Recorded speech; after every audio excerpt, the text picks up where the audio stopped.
It's Thursday, November 18th, coming up live on The View. They're locked and loaded for Hot Topics. From the man who shot his TV over Bristol dancing into the finals, to Sarah Palin's bombshell interview with Barbara on whether she's gunning for Obama's job, and whether Eva's divorcing because Tony targeted his teammate's wife. Plus, American Idol's original executive producer Nigel Lythgoe's telling you how he's revamped the show with Steven Tyler and J-Lo, and if he was the reason Ellen and Cara got canned. Then, Vanessa Redgrave and James Earl Jones are telling you what made these two big screen legends go on a road trip to Broadway in a brand new version of the classic Driving Miss Daisy. Plus, audiences were shocked when Brandy got the boot on this week's Dancing with the Stars, and she's revealing if she thinks she got robbed. And dancing one last tango with her partner Maxim right here. All that, Hot Topics, and more coming up live on The View.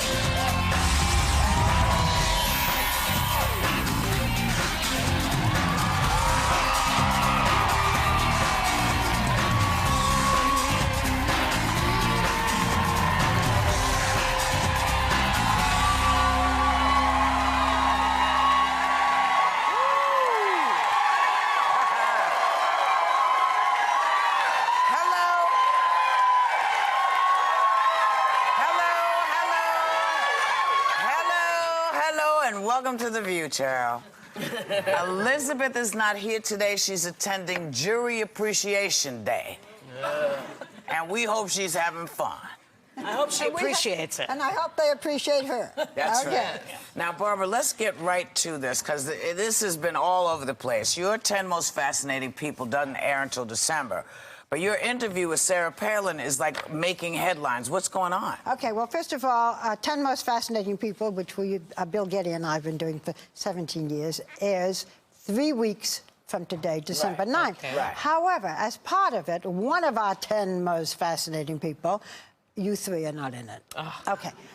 Well, you know, that's the way it goes. I know, because Joy always says. I don't need it. I'm fascinating to myself. Okay. Anyhow. That's your fan club. Yeah.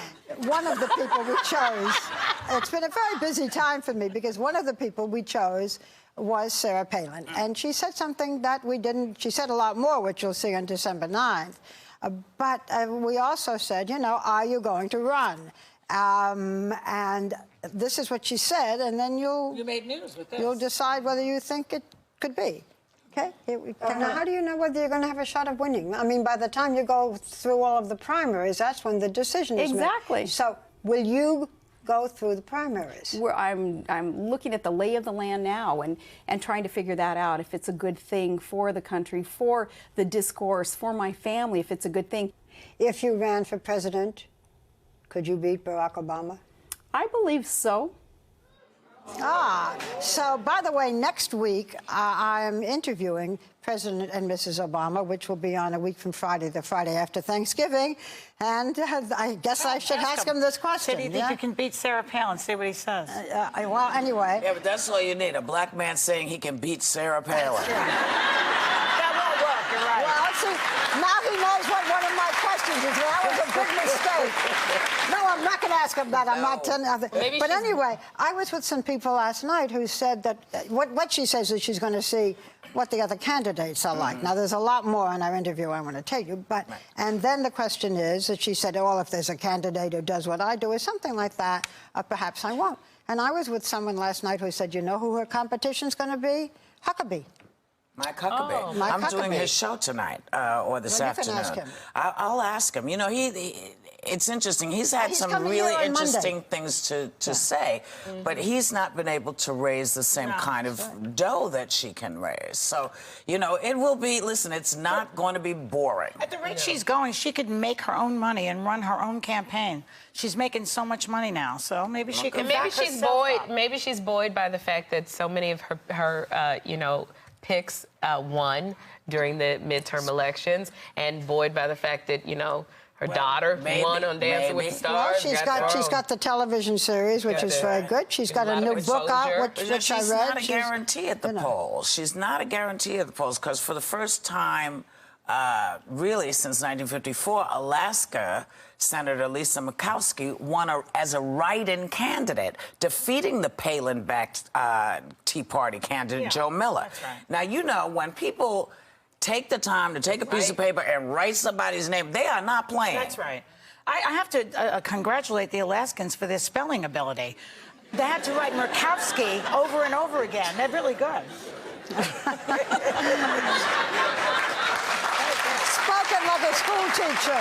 I am. And spoken like an ex-school teacher. She also, her candidates lost in the midterms. Also, Sharon Engel lost, and Christine O'Donnell. Yes. They were both backed by Palin. She's not a shoo-in, so don't panic yet, America. About 50% of them won. But I said don't underestimate. Well, but the fact that we're talking about, I mean, where did you have a vice presidential candidate who loses and becomes more popular and more everything than, it's like American Idol. The second runner-up always gets more popular. Doesn't mean you remember who they are later on, though.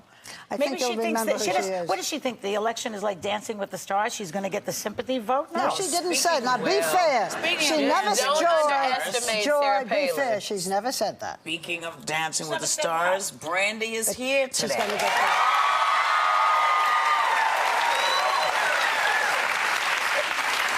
For the folks who can't believe that she got booted off Dancing with the Stars, which y'all brought up, so I had to transition. One more gentleman in Wisconsin. His name is Stephen Cowan. He was so pissed at Bristol Paley's performance, he shot his TV. Now, you know, when you shoot your own TV. But the fact, like you said, people writing in, the fact that they wrote in for Lisa Murkowski, he grabbed his gun, cocked it. And they arrested him. They arrested him for shooting. You can get arrested for shooting television. I don't know what. Somebody probably called, said he's got a gun. Didn't know what was going on because they heard kapang. Yeah. You know, who would ever think it was like he was pissed at Dancing with the Stars? I'm sure they thought he shot his wife or something. When I saw that, I thought, is that who I think that is? Show the other picture. Look, isn't it Wilfred Brimley? I thought it was.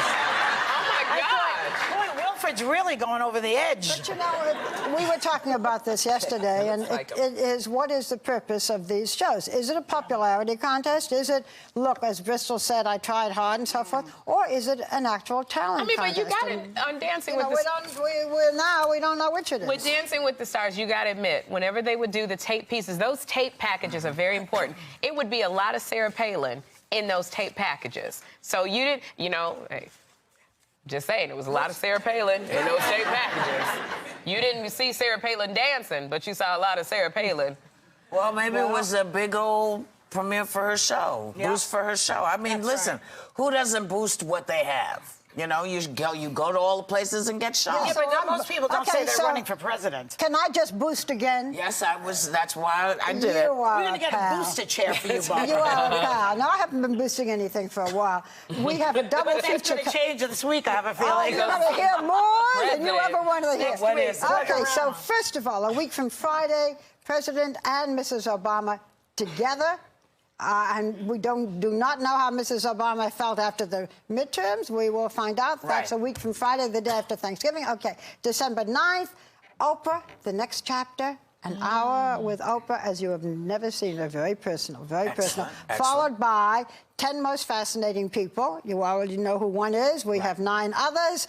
I've been very busy. Do you have time to do this show? I barely have time for it. What's your name? I barely have time to speak. You know, what will happen is... Ms. Goldberg. Yes, ma'am. Thank you. You're very welcome.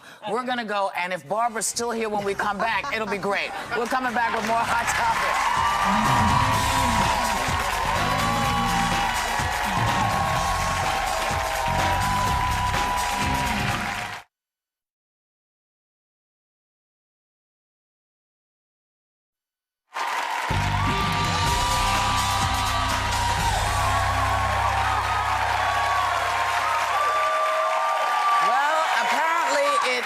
Official, Eva Longoria has filed for divorce from her NBA star husband, Tony Parker. A Sports Illustrated reporter is claiming Parker's other woman is the wife of a former teammate. Wow. So, there we are. You know, it's just, I don't know, I'm not excusing Tony Parker.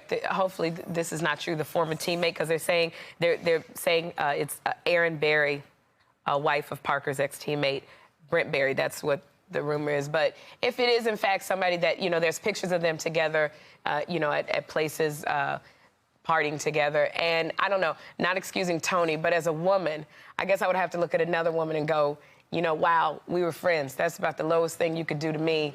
We hung out as a woman to woman. How could you do this to me? You know, Tony's got to deal with what he did, but, you know, wow. It's low. It's low. But if you know each other, I'm not saying if you don't know each other, that's different. So but if you know each other, get married. No, marriage is still I'm leaving. No, but I'm taking it back from you because the cover of a story on Time magazine looks at how 4 out of 10 people feel that marriage is becoming obsolete, with almost 30% of kids living with parents who are divorced, separated, or never married. So maybe this is, you know, a trend. Maybe this is what's happening. Marriage may be obsolete, but revenge is not. And so, remember that, ladies. Yeah, but you know, look how things are different. You don't have to be married to have sex. I mean, I got married the first time because if I was going to have sex, I had to be married. And, you know, I moved out of the house, got married. You don't have to be married for sex. You don't have to be married for children. Being born out of wedlock is no longer But there's a something disgrace. that marriage brings, Barbara. Even, no, you know, I'm telling you all the reasons why not. But what one person said, whom I liked, the man who's the CEO of something called Pears Foundation, he said, marriage is like glue, living together is like Velcro. Wow. It's not as, you know, it's not that kind of a commitment. That's obviously. not true. I don't believe that. I've been with the guy for 28 years. Believe me, it's glue. It's glue. It's crazy glue, but it's glue. You know, marriage, you know, for me, I think that's a little sad. I think there's something beautiful about marriage. It's a lot of work. It's a lot of work, but there is something beautiful about marriage of coming together and being one. Why does it have to be work? What am I, have another job? No, it is. I mean, it is. Like, you know, how many jobs does a woman need? Anything that is good, that is worth having, I believe, takes work to keep it that way. It should be play, too, right? Yes, of course it's play, but I'm saying I don't want to make marriage seem like, oh, it's all roses and lollipop 24 hours a day, because it's not. The point is, why do you have to be married? Yeah. What they're saying is, why do you have to be married? You can live together and have the same commitment, and look how many divorces there are. So obviously marriage is no, you know, it's not no glue. It's glue that can come apart. Yeah. I want to hear you. I'm looking at your face. I just, you know, I look at Joy and I love what she does. She has a relationship that's lasted 28 years. They have made no formal commitment on paper. You know, I'm sure they've done other stuff, and you're looking for somebody to marry because you really believe in it. And I believe in marriage. I'm divorced, but I still believe in marriage. I still think it's a beautiful, wonderful, wonderful thing. I myself am quite happy on my own. Yeah. I know. Well, until you meet another person, maybe. No. I think I don't mind having a relationship, but I don't think I want to live with anyone else. I don't think I want that kind of relationship because at this point in my life, I don't want to have to explain why I'm spending my own money. No. Oh, I don't want to have to explain. Yeah, you tried marriage, though. I tried marriage like 6, 7 times. We never know the exact number. That's right. The number will consistently change because I can't remember. But I'll tell you what, I will have the party from now on. Yeah. I like the party. That's why I got married, because I love the party, because everybody loves But you don't have to get married to have the party. A wedding. But then I wake up the next day and it's like, oh. And Sherry, speaking of you. Because we like the party. And all week long, we're putting our hardworking behind-the-scenes crew into the spotlight in the Views Backstage Talent Show. Our next contestant is our cameraman, Eric Kendrick, performing his original piano composition titled You. Take a look.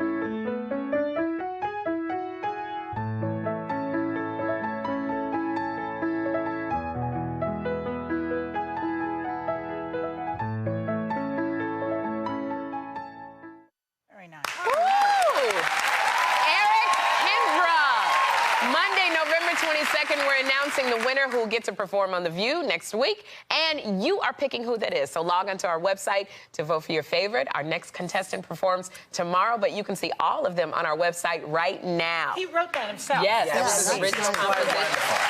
Beautiful.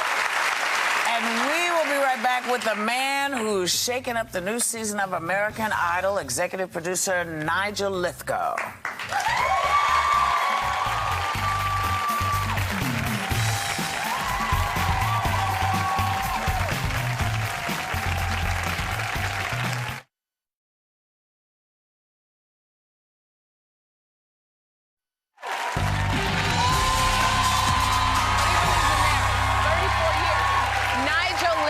Helped turn American Idol into an international phenomenon, as well as the hit show I love, So You Think You Can Dance. And he's here to tell us why he returned to revamp the new season of Idol, and if he's the reason why there are new faces at the judges' table. So please welcome Nigel Lythgoe. Hey, Nigel. Thank you very much. Welcome. Thanks, Sharon. Really excited to have you here. We've got a lot of questions for you. First, we were talking at the table about Sarah Palin. Now, Sarah Palin, in her book, she's got a new book out, and she has written that the contestants on American Idol are talent deprived, and that no one they have encountered in their lives, from their parents to their teachers to the president, wanted them to feel bad by hearing the truth, so they grew up convinced that they could become big pop stars like Michael Jackson. Oh, boy. What is your response to that? Well, I don't know why she's referenced the president. I think he's probably got a bit more on his hands to worry about than American Idol contestants. Yeah. And I guess she wrote that before her own daughter showed her somewhat lack of talent as a dancer on Dancing with the Stars. You know, Nigel, my mother used to say, don't spit up in the air, it comes back in your face. Yeah. Well, so here you are back again. You were one of the original executive producers of American Idol. You left. Now you're back. Did you come back because you wanted to choose new judges? And what do you think of the new judges? Well, number one, I came back because I was asked to come back. I originally left to do So You Think You Can Dance because I was invited all around the world to do that. So I went to Australia, I went to China, I went to South Africa to do it. It just gave me more time. Now we've sort of made the schedule work so that I can do So You Think You Can Dance and Idol at the same time. So that's why I'm back. I was asked to come back because I guess with Simon Cowell leaving, it needed a revamp. You know, you can't replace Simon Cowell. Simon's irreplaceable. And it's amazing how the media have said to me, who's playing his part? He wasn't playing a part. That was Simon. Right, that's right. Did you do that? You look pretty snappy. Thank you very much. But then it would be replacing, you know, another caustic Brit. And, you know, why do you need that? Speaking of that, there's a rumor that you are the one who fired Ellen DeGeneres and Cara DioGuardi. Could you clear that up, please? Yeah, I just certainly did not. Okay. Number one, I don't even think they were fired. As far as I know, Ellen... not there anymore. Well, you know, I'm a great friend of Ellen. Ellen came and did So You Think You Can Dance and did a wonderful routine this season. Ellen really found it difficult to say to kids, you suck. Yes, she did. You know, she really found it difficult to say, you weren't good tonight. So she left because of that, and Cara left because she felt it was the right time to leave. Right. But I asked you, part of the question was, what do you think of the new judges? The new judges, I love. I mean, you know, Steven Tyler. Brandy's still there. Randy isn't the Randy you remember either. Randy has taken control now. I mean, Randy is, you know, the person. He's running it. Good. He knows it. You know, he's in that position. Steven, there isn't a bad bone in Steven. I mean, he's so lovely. If the kid can't sing and he feels they can't sing, he'll say, I hear your spirit singing to me. Well, maybe that's the Ellen... It's a little out of tune. But maybe that's the Ellen DeGeneres problem that, you know, he'll have, where he can't say something against... but you don't have to be nasty with it. Yeah, but J-Lo also is not a mean person. J-Lo grew up, you know. J-Lo comes from the Bronx. She grew up. She knows exactly what it's like. She's going to say it like it is, Nigel, and she's good. So with these three judges, we have a clip of them working together. Nobody has ever seen these judges working together, and we're going to show you for the first time these three, Steven Tyler, Jennifer Lopez, and Randy, working together with the young boy who was auditioning. Let's see it. Well, I really got excited about the time I turned 15. Well, that's the first time I heard a wailing in old Bo Cephas sing. They put some drive in their country. Well, that'll really turn me on. Will hellfire save matches? Duck and see what hatches. What are we doing in it? Yo, man! Hey, am I allowed to say that? Yes! Yo! I'm not allowed to say that! Okay, now I think you said that boy, by the way, is 16. 16 years old. I'm looking at Steven Tyler. He looks like he's going to be the one surprising people. Now, Rolling Stone said this. They said Tyler has no attention span, and letting other people share the spotlight is not what Tyler can or should be doing. Now, you saw him with with Jennifer Lopez and Randy. What do you think of Tyler? Oh, no, he's absolutely fabulous. And listen, there's a set rule, you know, that you let somebody else speak every now and again. You can join in. I hate this, you know, where one person speaks and everyone else shuts up and then it goes to the next person. It should be a conversational piece. Yeah, absolutely like this show. So he minds his manners on occasions, and if he doesn't, Jennifer will tell him to. Yeah. And the same if Randy butts in, you know, Stephen will turn around and say, I haven't finished yet. Just a minute, dude. What about the voting on these shows?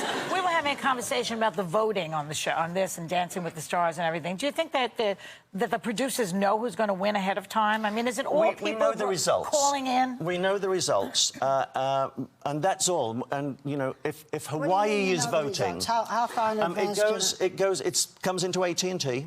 Yeah. And then AT&T tell an independent company, Telescope. And they do it that way, and then I'm informed because I have to do the show the next day for the results, obviously, on Idol. So we get those sometimes 2, 3 o'clock in the morning. But can people vote as a pack? I mean, can you vote 20 times? I mean, is there a... You can do that. Yeah, so, I mean... So how many times can you vote? Well, I believe it's restricted on Dancing with the Stars. I'm not sure. There were rumours that people know how to do it more often. There's a lot of that going on. I have a question. Yeah. Which has nothing to do with Idol or dance. That's right. You were a dancer originally. Yes, I was. And I'm told that you told your dad that you wanted to be a dancer, and he said, "Okay, as long as you learn how to box as well." Is that true? It is true, but it wasn't. But it wasn't. Yes, but it wasn't. You've got to prove yourself to be a man by going boxing. Right. It was. You might get picked on at school if you're a dancer, so you need to learn to protect yourself.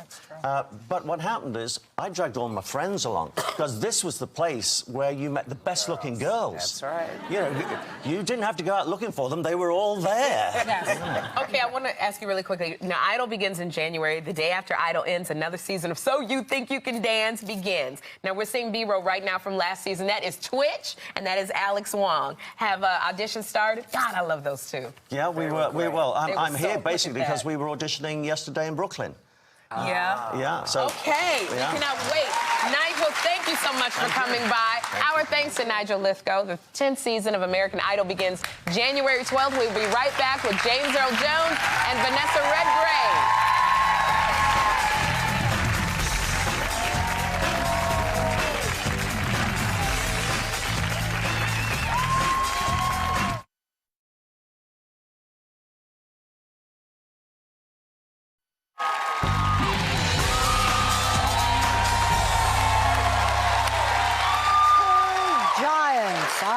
Of the stage and the big screen have joined forces on the Broadway stage to put a powerful spin on the stage and screen classic Driving Miss Daisy. And if you want to see acting at its greatest, you gotta go and see this show. Please welcome Vanessa Redgrave and James Earl Jones.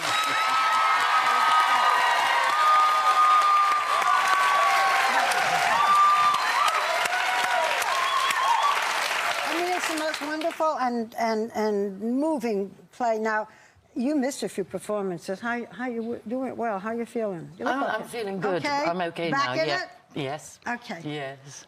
You know, I look at you and I think of all the things you've done, and I keep thinking this is CNN. You do because that's the voice. This is CNN. This is. You want to do it for us? This is CNN.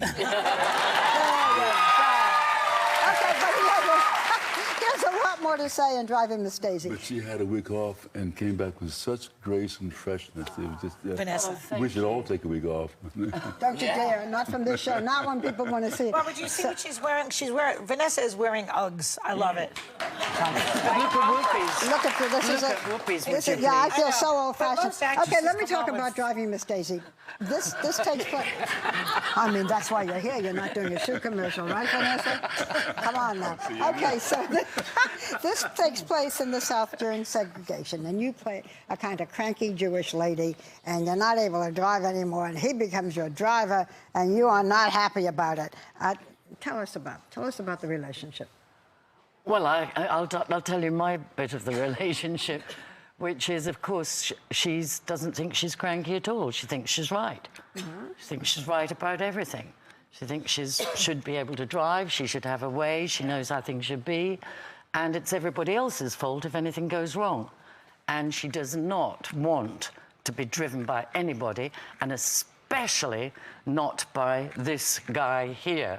So she's out to get rid of him as fast as she can. And you? Oh, for her own racism, but she doesn't think she is a racist. She thinks she's perfectly normal, progressive, liberal, understanding about everything, and inside, well, the play discovers. Okay, James, she doesn't. What about you? How do you feel about Miss Daisy? We in the South, and I'm born in the South, but people like Hoke rely on white people for employment. Because they're the people who have the money, who can afford. And Hoke is very proud to be a driver because that means he drives for someone of means. He has a uniform, he has an official-looking cap, and he can walk up to a cop and get information. Right. The cop has to respect him because he drives for someone of means. It's a good job. And he understands her, too. He gets it. The relationship is so wonderful to see and how it moves and changes. And... He has to understand that, as black people have to understand white people. Oh, it's so true. Still. Brilliant. Brilliant, James. Brilliant. Mr. Jones, I want to know if this is true, that when the first thing that you asked the producers when they offered you the play was, did you have to dye your hair and lose weight? Is that true? I did. I was concerned about that. I'm so enamored with Morgan Freeman's performance in the film, and we all are. It's a wonderful movie. Yes. And he said, nope. He was saying, you know, those problems are the audience's problems. You got to accept what you are. You're an older guy, you're an overweight guy and all that. You can still drive a car. Yes. As long as you can see. And I can see almost. and when I walk in, all that's working against me. Yes. There's no way I'm going to get that job from your son. Because I'm just not right. I can't handle you. He thinks. Look at they're in it now. But you age from 72. Look at how they're looking at each other. You age from 72 to 97. Yeah. How do you do that? A lot of makeup, but no, I don't have any makeup. Okay, so it's the way you portray it. Any makeup at all. It's the way you. I mean, apart from some lips, because she liked to wear a little bit of lipstick. Yeah. So how do you? Well, I've been practicing it since I was 17. I was told, yeah, exactly, I'm an actress, and that's what I was trained to do at drama school, and I learned how to make lines and things. Well, I don't do that now because it's how you are it more than makeup. It's it's mental and it's internal, exactly, and the body responds to where you've got inside. But I've been playing at least 3 times my age since I was 17. Wow. So I just carry on. It's been 20 years since the play was off Broadway, and also since Morgan Freeman and Jessica Tandy did it and earned 4 Oscars. But you say it's a good time that this play is being brought back. I think Alfred felt the same way. The writer felt that there are people who know who Martin Luther King was, but didn't know what people like Daisy and her son Booley and what Hoke went through. They were quiet people. They had no power. Even Daisy had no power against that system of segregation. They had to live with it, live through it, live in spite of it. And I think Alfred wrote a play about those people. And he thought it was time to bring it back because there are young people who didn't know about that. And James, you talk about the fact that these are characters that you knew, you grew up around. Does it surprise you that we still have to remind everybody what was in order to get everyone comfortable with what is? No, it doesn't surprise me because history does not impress us very much. It has to keep impressing us until we stop repeating it. Right. You know. But I think there's still illiterate people among us. So when you hear critics say that the character is subservient, he is of that time in order to survive. Subservient. You know, right. in the film, this is what I admire about Morgan Freeman so much. In the film, the Hollywood people cut out a lot of his yasums that he says to his employer. And Morgan said, no, those yasums belong in there. Right. Well, they tried to sweeten it a bit. And it's not sweet. I just want to tell people, if you are members of your family, if you want to see a wonderful show, but also two of the greatest actors that we are blessed with having in this country, you go to see Driving Miss Daisy. James Earl Jones and Vanessa Redgrave. We thank you for being with us. We're honored to have you both with us. And you're at the Golden Theater. So get your tickets. Thank you so much. Great honor. Thank you. We'll be right back.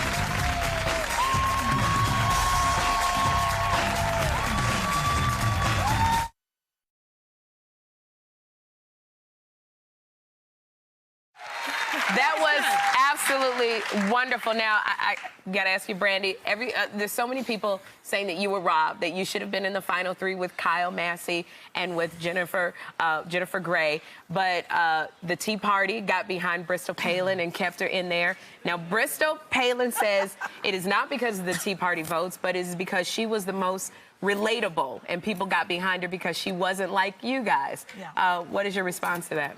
Well, I think Bristol did a great job. I mean, I think she has improved. She gets out there every night just like the rest of us. And I think, you know, one of the great things about Dancing with the Stars is that the fans can get behind you and vote. So congratulations to all three of the finalists. Well, that was very gracious of you, but Maxim.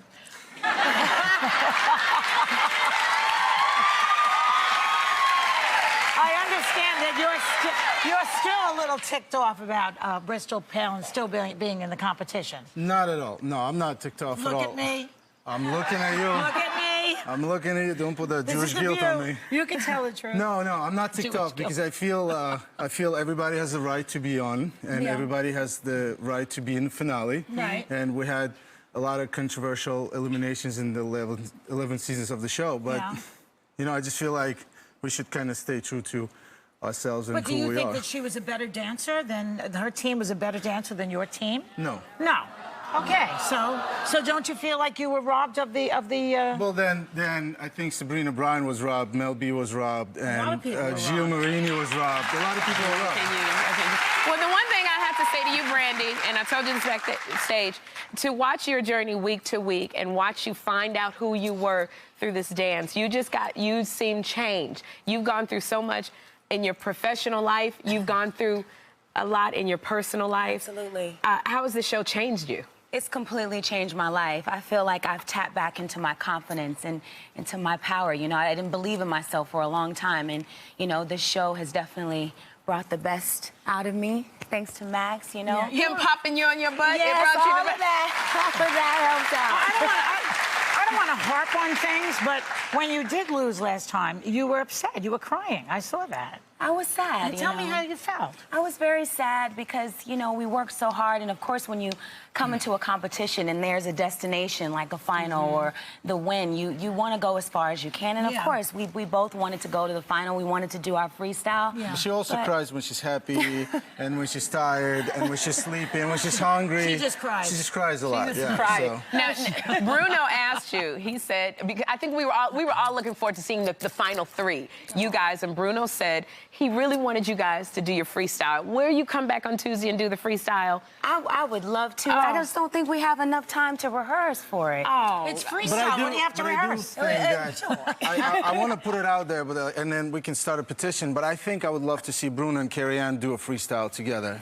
Oh my God! You and Carrie Ann. All right. So who do you think? All right. So it's the final three. Who do you think is going to take that trophy? I don't know who's gonna win, but I know who I want to win. Who would you like to win? Kyle Massey. Kyle Massey. Yes. That's who we're. Kyle is the underdog. He actually could slip in there and grab this competition. Well, if you want the best of what Bristol said, you know, somebody coming on without the fan base or the big name and highly relatable. and also can dance, I think Kyle is the best candidate. Okay, all right. Thank you guys for coming. We love you so much. We hope we can see your Freestyle Tuesday. I'm just looking forward to it. You guys can catch the finale of Dancing with the Stars Monday and Tuesday night at 8 p.m. right here on ABC. We'll be right back. Thank you, Brandy and Maxim. Oh, my God.